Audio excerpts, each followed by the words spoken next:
Buenos días, gracias por estar en la radio pública. Gracias, buenos días, Bueno, encantada. enseguida entramos en materia por lo que hemos llamado, pero bueno, estábamos hablando de migraciones, precisamente el área que usted lleva dentro del sindicato. ¿Cómo están viendo todo este fenómeno y todos estos acuerdos que no terminan de llegar a acuerdos?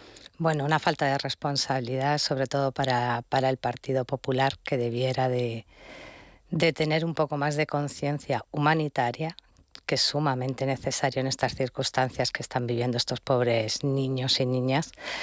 Y, y creemos que, bueno, que es cierto que ahora las rutas migratorias están variando un poco, pero creemos que ahora en septiembre, cuando la mar mejore su estado, volverán a haber, pues eso, momentos muy complicados y esta gente sufre mucho, esos viajes son muy duros, son personas que salen huyendo, pasándolo muy mal y requieren de una atención, de una ayuda humanitaria por nuestro gobierno, por nuestra sociedad, en la cual debemos de estar a la altura que requiere la Ujú. situación. Desde el sindicato, ¿en qué se trabaja en su sección concretamente? Bueno, pues nuestro sindicato lo que estamos ahora mismo es poniéndonos sobre todo en contacto con las ONGs para ver qué necesidades pueden tener.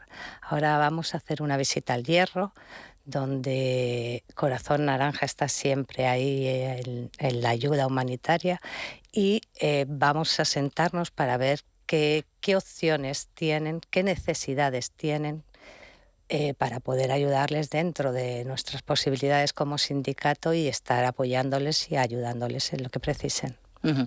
Hoy en sesión hay sesión en el Congreso, hay varias cuestiones que se van a debatir, pero ha quedado aplazada para septiembre la reducción de la jornada laboral, las 37 horas y media semanales, previsto inicialmente para hoy, como decíamos, pero bueno, parece que en principio será en septiembre. ¿Cómo reciben ustedes ese retraso? Bueno, el retraso lo recibimos con pena porque esto debería de haber salido ya hace tiempo. Nos hubiese gustado que ya esta ley estuviera en activo, ¿verdad? El problema es que la falta de apoyos pues les lleva a tener que atrasarlo, pero es una necesidad social la que tenemos con la reducción de la jornada y y los partidos políticos y el gobierno en general deben de estar en ello y deben de estar en ello y deben de sacarlo adelante porque la situación laboral cada vez es más precaria, cada vez es más necesario que las personas trabajen menos y puedan conciliar más. Es una necesidad porque además así las patronales lo piden una productividad, la mejora de la productividad. Y esa mejora de la productividad parte por reducir las jornadas laborales y por que las personas tengan algo más de calidad de vida Ujú. para poder producir más. Además es algo que no se está solo debatiendo en España. Esta mañana escuchaba estudios similares incluso en los Estados Unidos, ¿no? De cómo repercute la reducción de la jornada laboral. ¿Ustedes qué consideran cómo podría mejorar el trabajo, la productividad, no solo para los trabajadores, también para las empresas que son los que bueno, están menos convencidos? Bueno, partimos de la base de que debe de haber más inversión en prevención porque las cargas de trabajo llevan a enfermar a las personas, tener enfermedades psicosociales, enfermedades musculoesqueléticas, y partimos de la base de que para que haya mayor productividad y para que el empresario eh, es- tenga mejor calidad a sus empleados, nos partimos de la base de que debe de haber una reducción de la jornada laboral y grandes inversiones en prevención, en salud laboral, en condiciones de trabajo, en maquinaria, en fin, que el dinero de los beneficios que los empresarios obtienen se revierta en mejoras en sus empresas para las mejoras de su personal. Ujú. Eso es sumamente importante. Ujú.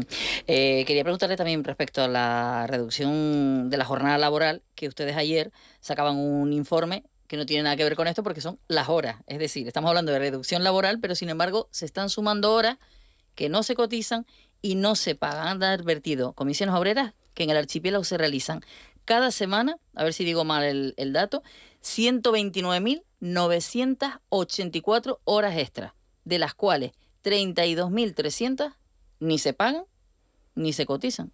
¿En qué se traduce a nivel práctico?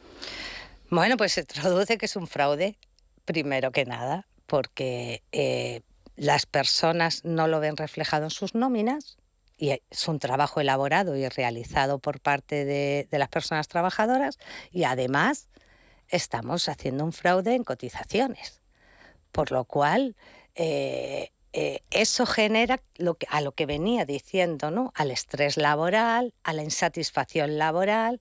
Mire, tenemos que darnos cuenta que Canarias es la segunda comunidad autónoma que tiene los peores salarios de España.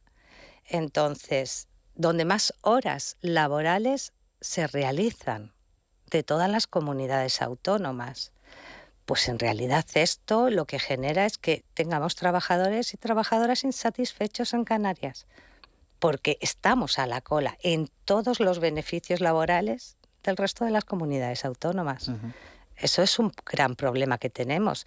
Si todo esto lo unimos a los problemas que tenemos en el alquiler, en la vivienda, pues este destino no es un destino atractivo para las personas trabajadoras. Los empresarios se quejan de que no tienen trabajadores y trabajadoras en Canarias. Primero, que esa cuestión hace que carguen de exceso de trabajo y de cargas de trabajo a los propios trabajadores, por lo cual los hacen enfermar más. Y luego, además, es que es imposible que la media de los salarios que tenemos en Canarias, que está en torno a unos 1.500, 1.700 euros, tengamos que pagar alquileres de 900, 1.000 o 1.200 euros. Es inviable. Ujú.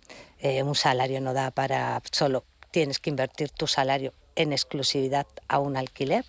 Por lo tanto, es un serio problema que tenemos. Sigo dando cifras, insisto, estos datos facilitados por su sindicato, por comisiones obreras, y según los datos de la encuesta de población activa, reflejan que este aumento de horas que hablamos, sin cotizar, sin cobrar, hace que 8.200 personas asalariadas trabajen gratis cada semana.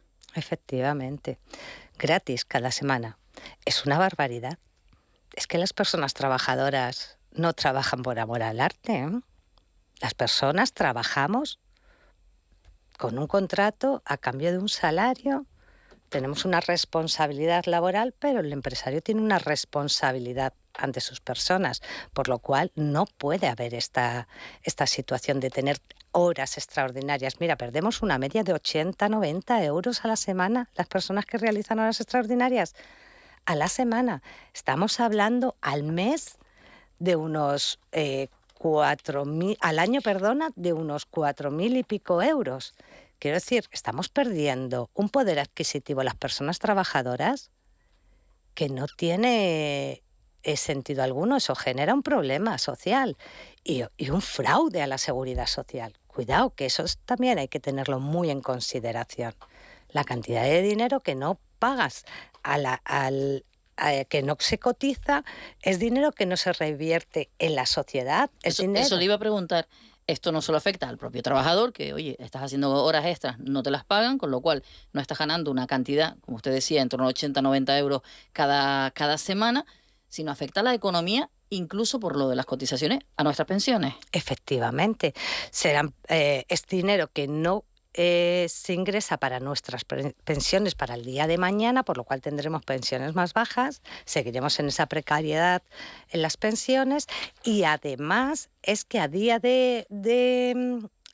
día las personas no tienen salarios acorde a sus horas de trabajo, por lo cual les daña su economía familiar. Uh-huh. Por eso seguimos estando en la cola, por eso nos sigue costando tanto, y este fraude debe de paralizarse. La Inspección de Trabajo tiene que poder supervisar a todas las empresas. ¿Necesitan más personal? Pues tendrán que tener más personal.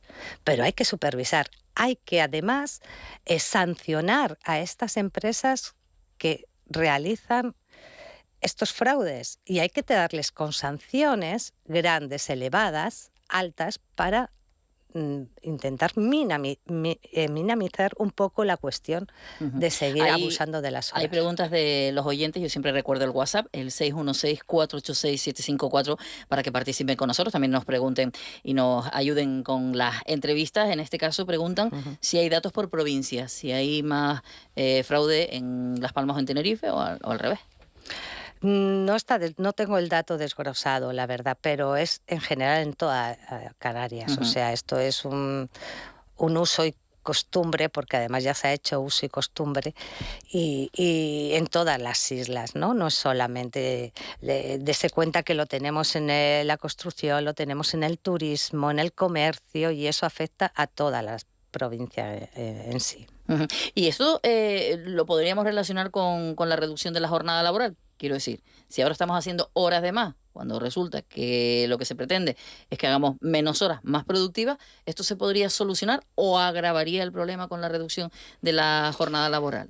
Se podría solucionar y le voy a explicar por qué. Porque dentro de la reforma de la reducción de la jornada hay más cuestiones, y entre ellas es el control horario que realizan las personas trabajadoras, que sería digitalizado, y además la Inspección de Trabajo podría acceder a las empresas de forma digital, por lo cual el fraude se acabaría. Porque hoy en día tenemos muchas personas trabajadoras que firman en papel. ¿Quién lleva el control de eso? ¿Cómo se puede controlar por parte de la Inspección de Trabajo y del Gobierno que no haya un exceso de horas extraordinarias, o que esas horas extraordinarias sean abonadas si el trabajador o la trabajadora lo firma en un papel? A veces se firma con una semana de antelación, que lo tenemos visto en muchas ocasiones. Esta comunicación que ustedes hacían efectiva en las últimas horas y que tienen que ver con los datos de la encuesta de población activa, ese fraude que usted así lo calificaba, está, digamos, hablado con las empresas, con la administración. ¿Qué le dicen? Está hablado. Está denunciado. Está denunciado, efectivamente, hablado de denunciado. Bueno, lo que la Administración dice que intentan llevar un control, intentan llegar a todas las partes, pero no lo consiguen. Eso es lo que dice la Administración. Nosotros lo que le decimos a los empresarios es que están obligados. Se denuncia, sí, lo denunciamos a la Inspección de Trabajo por parte de comisiones obreras y de muchísimos miles de trabajadoras y trabajadoras que lo hacen de manera individual. Pero sabemos el colapso que tenemos en los juzgados, sabemos los problemas que hay, y cuesta muchísimo tiempo en que estas personas puedan acabar recuperando su dinero que no. ¿Y qué haría falta para hacerlo de forma más práctica? ¿Más inspección? Más inspección, con mayor agilidad y con un control horario digitalizado, y que la Inspección de Trabajo pueda tener en el momento ese control, porque agilizaría muchísimo los procedimientos y habría muchísimo más control, por lo cual el empresario no podría, las patronales o los empresarios no podrían llevar a cabo tan ligeramente. Otra pregunta de un oyente, no sé si nos puede responder, dice, ¿para cuándo la actualización del convenio de oficinas y despachos de Tenerife? Pues eso es un gran problema y estoy totalmente de acuerdo con el oyente. Mire, en Canarias nos está costando muchísimo abrir los convenios. Tenemos muchísimos convenios caducados de hace 8 o 9 años, inclusive hasta de más tiempo, y las patronales se niegan a abrir estos convenios. Cuando conseguimos abrir un convenio, porque estemos ambas partes de acuerdo y hayamos conseguido después de mucho tiempo abrirlo, nos cuesta mucho tocar cada articulado. Las patronales se niegan a tocar los articulados, van directamente a las tablas salariales, a las subidas, a las negociaciones de las subidas, que nos cuesta muchísimo alcanzar unas subidas un poco razonables a las necesidades y realidades que tenemos actualmente en Canarias. Por lo tanto, es muy difícil conseguir que las patronales se sienten a firmar sus convenios colectivos. De verdad, tenemos un número, y los datos los tenemos porque nosotros los publicamos y son accesibles a todo el mundo, los tienen en nuestra página web. Es muy difícil llegar a abrir un convenio que lleva ya 8 años caducado, que es una responsabilidad lo que tiene las patronales para esos convenios y para esas personas trabajadoras. Montse Cosano, secretaria de Empleo y Migraciones de Comisiones Obreras en Canarias, muchísimas gracias por estar con nosotros, por contarnos todo lo que nos ha facilitado en esta jornada y también por responder a los oyentes, que son muchas las preguntas que nos están llegando, nos quedamos sin tiempo, pero le agradecemos que haya estado aquí en la radio pública. Un saludo, buen día. Muchas gracias a ustedes.